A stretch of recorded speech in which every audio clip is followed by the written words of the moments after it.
Mga kapatid, ang homilya po ngayong araw ng Martes pong ito ay hango po sa babasahin kong ito. Lucas, Kapitulo 11, versikulo 37 hanggang 41.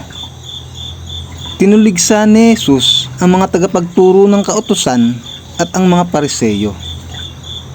Pagkatapos magsalita, si Jesus ay inanyayahan ng isang Pariseyo upang kumain sa bahay niya.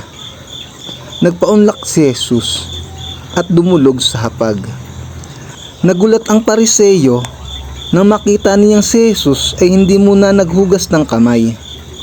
Sinabi sa kanya ng Panginoon, "Kayong mga Pariseyo, hinuhugasan ninyo ang labas ng baso at ng pinggan, ngunit ang loob niyo'y punong-puno ng kasakiman at kasamaan. Mga hangal, hindi ba't ang lumikha ng nasa labas ang siya ring lumikha ng nasa loob? Ipamahagi muna ninyo sa mga dukha ang laman ng inyong mga baso at pinggan at magiging malinis ang lahat ng bagay para sa inyo." Ang mabuting balita ng Panginoon. Pinupuri ka namin, Panginoong Hesukristo.